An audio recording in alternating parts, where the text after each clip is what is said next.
Okay, hey folks, we're working on an 029 Super today, and this concept applies to multiple chainsaws, and we're going to be installing this Meteor piston, and this is for an 029 Super. The 029 and the 029 Super are not the same. The ms290 did not replace the 029, it replaced the 029 Super. And so this is for a customer. This is for a gentleman named Doug. Doug has had this saw in his garage for about 5 years. There's about 200 stink bugs living in it. And it's one of the worst cylinders I've ever seen. I'm got Meteor on back order right now from Italy. So I'm waiting on a huge order to be put together. And she said February, and here it is. Couple days into February and I haven't heard back. But anyways, what's this video about?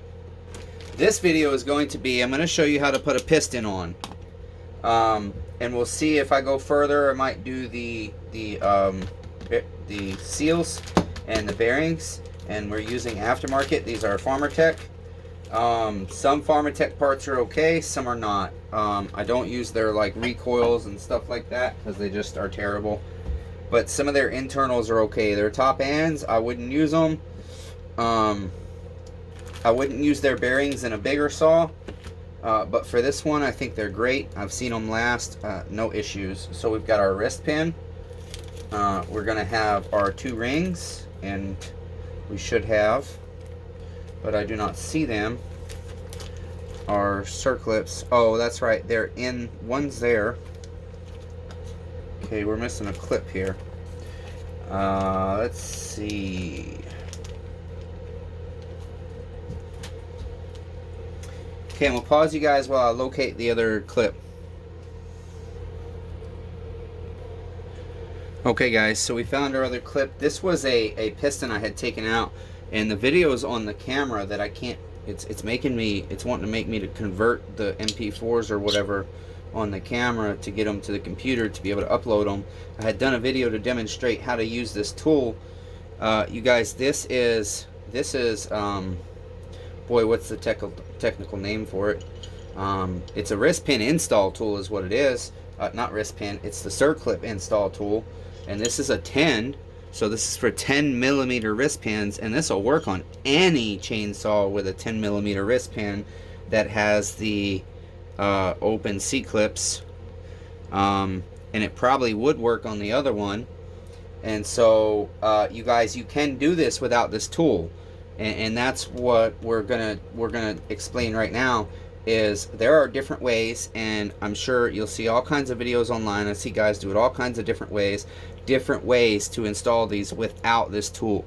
Now the first one is the easy one, and I say easy, but it's not easy. But one of the ways to do it is you take and you grab it right in the center across from your opening, and I will literally go at a 90-degree angle, and I'll push it in really far and then turn it, and this little divot here is where I'll let my needle nose fall into. And it's not easy, but you can do it. There are guys I've seen push them in little by little with a screwdriver, and I've done that too. Like right now I don't have a 12mm tool, so I've got a 311 over here and 2 441s. I lost my collar, and this does not go to a 12mm, but I lost my 12mm collar,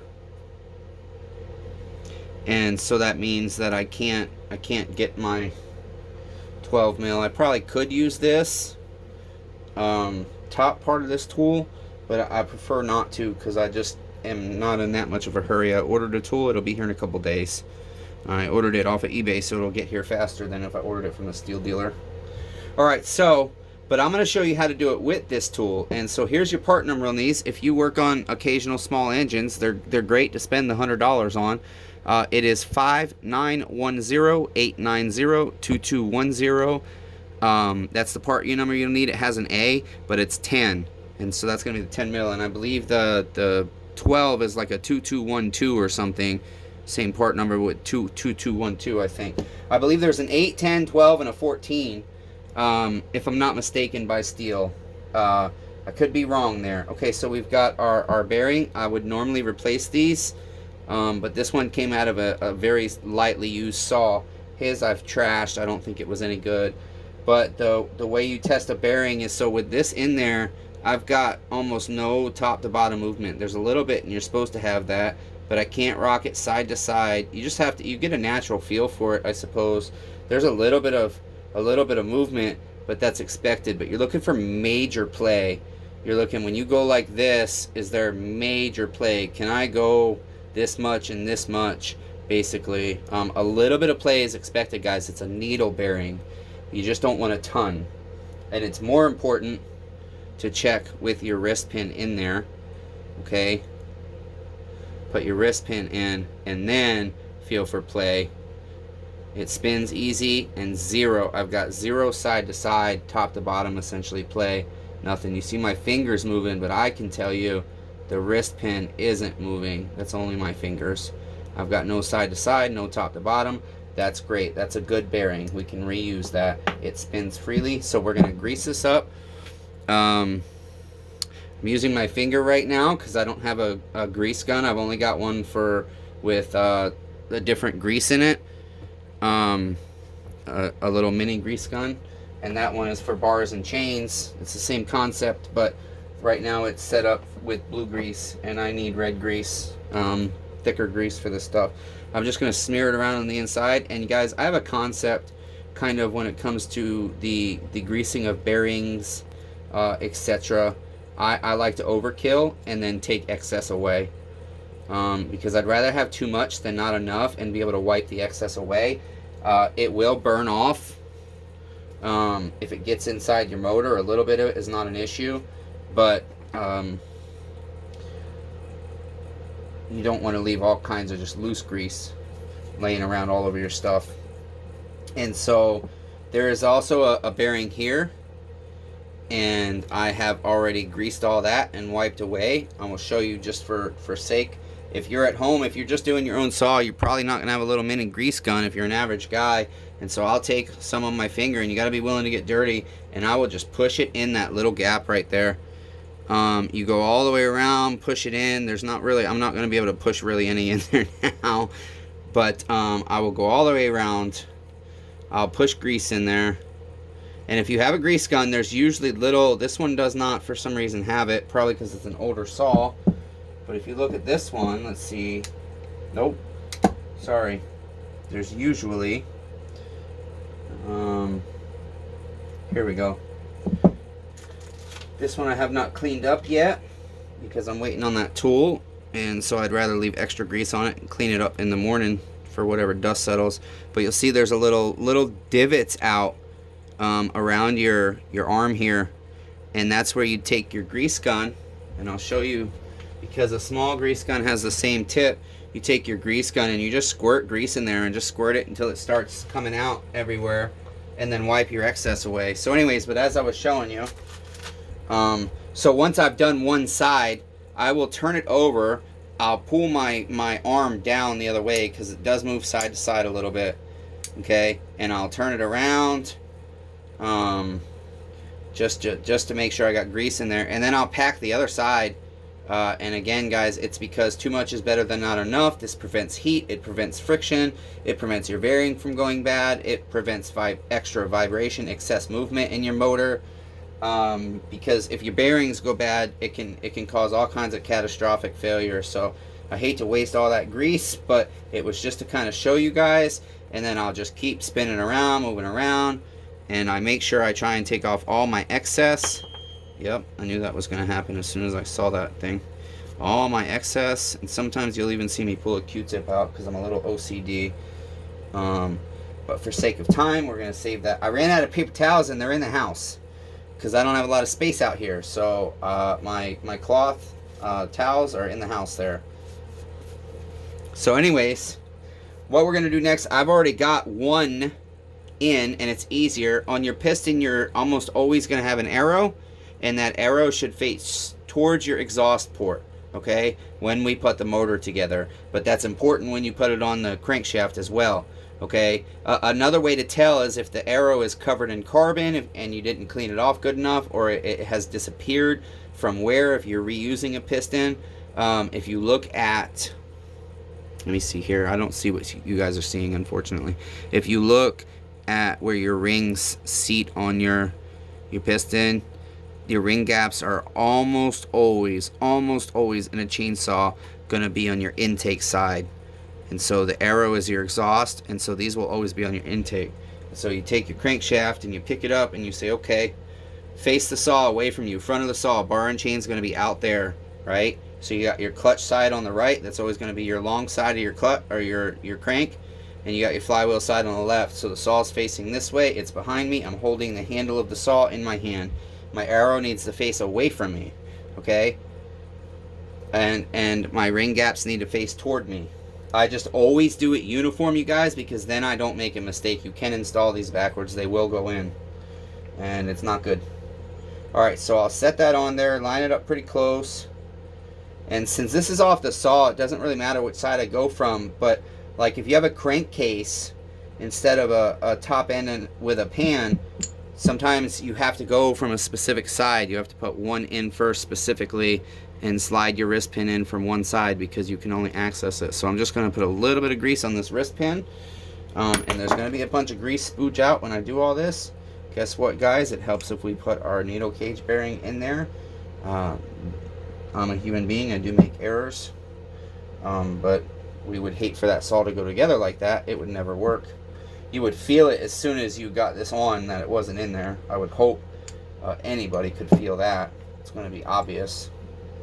Alright, so I'm just going to go ahead and check my arrow. I had it backwards. You see that, guys? That's why you look at it time and time and time again.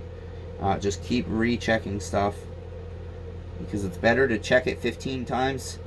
You know, it's like I do carpentry and measure twice, cut once. Well, I'm like measure 6 times and cut once, because if I measure twice, I could have made the same mistake twice being in a hurry. Now, you can use anything. I usually just grab whatever's on my bench to push that in. This works. It's the right size. It works as the drift as well. I just grab something, push that in, and now here's how this tool works, you guys. This is a magnet. I'm going to set my magnet or my clip on my magnet, and I want my opening toward that way or that way. I don't want my opening like that. And then I'm going to take this collar and I'm going to keep my opening toward that little nub in there, right? I'm going to push this in there. It lines up together. I'm going to push it in. Okay. Maybe. Woo! Okay, it went sideways, sorry. Try this again. Okay, there we go. Oh, I'm sorry, guys. That's the other part. There's a flat side and a round side. Your opening is always going to be toward your flat side. Again, this isn't rehearsed. I don't rehearse these videos. I just do them spur of the moment. So there you go. Flat side, round side, opening to the flat side. Keep your opening to the nub here on the collar. Okay. Line that up, and that will push in. You can go all the way. Okay, flush.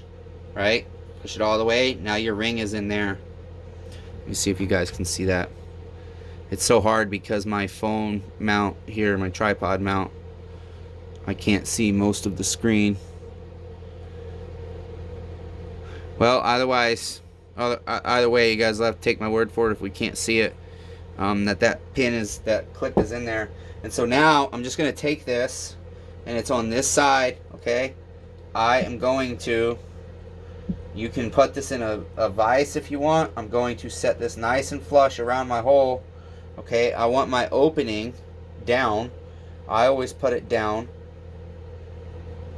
I don't know if that's what the service manual says to do or not, but that's how I do it. I'm not a certified steel mechanic.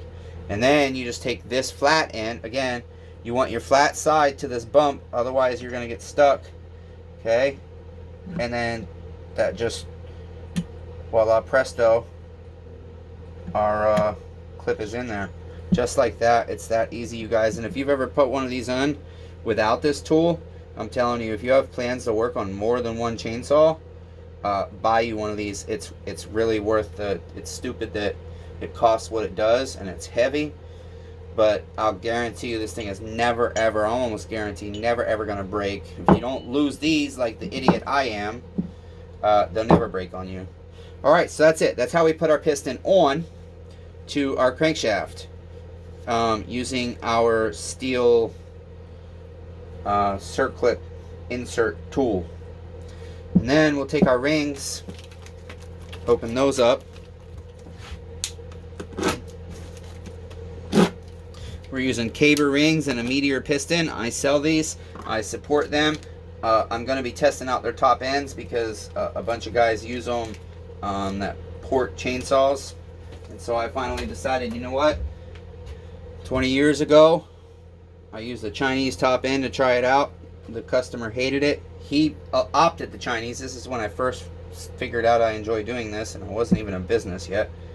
This was my first customer ever, up in Maine there, and he opted for a Chinese top end. We put the Chinese top end on it, and he felt it wasn't the same saw. And so I said, okay, well, you pay for the OEM top end, I'll return the Chinese one, and we will put your OEM top end on for free. And that's what he opted to do. But it was it was like one of the $50 top ends, you guys. It wasn't good quality, and I've used Chinese pistons before just to try them out, and they're just garbage. They're just such a soft metal. They're terrible. So these caber rings are made of cast iron. If I'm not doing a piston, I will always use the caber rings. Okay, and so basically that's, I hope you guys saw how I did that. I didn't explain it, but these are pretty durable. You can open them pretty wide, and it's easiest if your bottom ring doesn't get caught in this groove. So I try to hold it and work it right over it. I don't know if there's a special tool to install these or not. I doubt it. Well, actually, no, there probably is, you guys, but I've never used one, and I never will, because they're easy enough to do by hand. So that's that part. Now we'll put our crankshaft seals on. I'm going to clean up some extra grease here before I forget. Push it right through the wrist pin. Make sure there's none floating around in the middle there. And when I bring my paper towels, I really need to go get paper towels, because working on this stuff like this, I should have them. I don't even have any regular clean rags right now. They're all sitting outside dirty because it keeps raining. Okay, well, I can do crankshaft seals without having to clean too much. I want to show you guys here. These are easy. I want to show you guys one more trick that I use. On these, I don't really think I need it on the... Yeah, I do. Nope, not on these. I don't. On the on a lot of models, you guys, there's a on the crankshaft side, there is a place for a clip to go on, and I think this 311 will show it. The 311s aren't really, it's easy to get over this, but this is pronounced on a lot of saws, and it's hard to get your ring over that thing. Okay, and so there's a trick you can use. They make slip sleeves or whatever they're called there. Stihl does, and other manufacturers do, specifically for that. It's kind of, to me, I don't know how much it costs, but if it's more than $5 or $10 to me, it's a senseless tool, because all you need is a piece of a soda can or a Miller Lite can, and then all you do is you'll end up wrapping that around that there like that and working your ring over it. Well, here, I'll show you on this one. It's not really needed on the 311 here, but I'll show you. So I will take a little bit of, and I use grease. You can use the 2-stroke oil. I just use grease because I think it keeps dirt and debris and dust out, and that lip is supposed to seal up, and I feel like instead of oil, the grease is thicker and will help protect the lip of the oil seal longer. Okay, we are using Farmertech aftermarket here. I don't have any complaints about Farmertech seals per se. I only use aftermarket bearings on saws that are like under 65 cc. I just don't know anything bigger than that, so I'm just going to put that on there, and I'm going to very carefully and gently, I am probably too careful usually, but very carefully and gently work this onto the tin. Okay, because I don't want to rip my lip is what I worry about. I haven't done it yet, but I'm sure it's possible. So now that I've got that over, and I'm turning it to where it goes over my seam, not goes against my seam on my tin. Okay, now that I've got that over, I'll just slide this all the way on, and then I'll pull this out. And it's very easy. Now I reshape this quite frequently with a rubber mallet. When I first cut it, I flatten the edges as much as I can with my rubber mallet, and it makes it easier. And that's it, because what can happen, you guys, is when you slide it over that, there's a spring inside these that actually keeps the seal to the crankshaft, and it keeps tension, and you'll get what's called a protrusion. You'll slip that over, that spring will pop out, and you might never see it because it pops out behind this after you've pushed it over, and you push it against the crankshaft, and then it's too late. And then the flywheel side's really easy. Since we already did this one, I'll just show you. Flywheel side's really easy. We just slide it on, and I always leave a gap, because when you set this in the pan, you're going to need space, and then I'll push it snug against where it needs to be on the pan. There's a lip on the pan that makes it very easy to know where your seal needs to set. Both on the cylinder, there's this lip, and on your pan, which this one I did not take off the crankcase, I don't need to. On your pan, also same lip. So I leave myself space. We are putting new bearings on this. I'm not going to show you guys that right now because that takes a minute, and I've got 2 saws to do. I've already done this one.